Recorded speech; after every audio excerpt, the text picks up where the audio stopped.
Welcome back. We are here with a very disconcerting questions. Are things in our country so bad that it might actually be time for a revolution? The answer obviously is yes. The only question is how to do it. From the wrongful wars to the corrupt economy to the special interests in the 6 industries that control every politician in this country, the political system itself, gerrymandering. 75% of all districts in the most competitive election ever weren't even up for grabs last week. You call that a competitive market?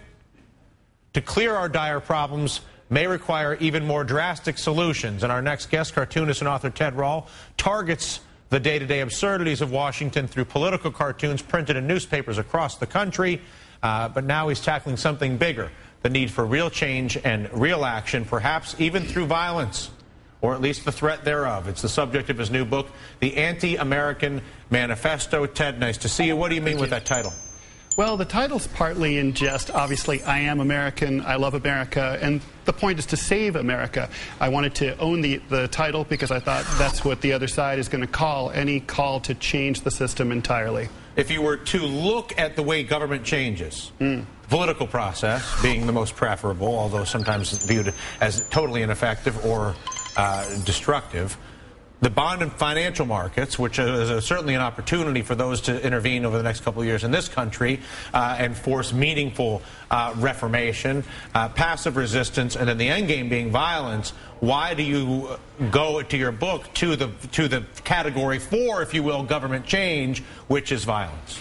Well, in the Anti-American Manifesto, I argue that violence is the last case scenario. It's the worst case. Nobody wants it. It's easier to go other routes. Obviously, going through the political system is best. But we've seen for the last 2 years since the economy melted down that neither the Democrats nor the Republicans nor any possible third party is poised to step in.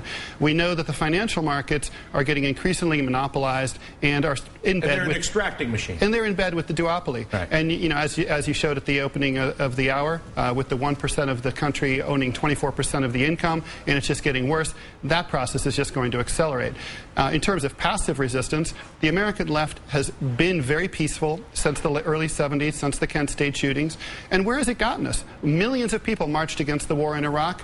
What did it do? The tanks rolled in just the same. One form of passive resistance would be moving your money out of the large banks or stop paying your mortgage. If you could get everybody to do it, it would work. But you can't even get everybody to stop littering. How are you going to get everybody to stop doing that? And how about waiting out the bond or the currency markets, basically waiting for somebody to tell Ben Bernanke and Tim Geithner that their scam of printing money and covering up the theft is up?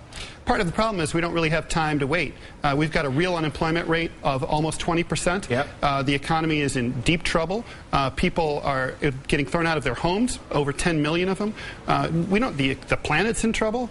This is unsustainable. The system is really in deep trouble. If you were to look at where there's the most receptivity, do you get any sense that either the Republican Party sees any opportunity to gain power by fixing any of these issues, or that the Democratic Party, who everybody thought was going to fix these issues and prove themselves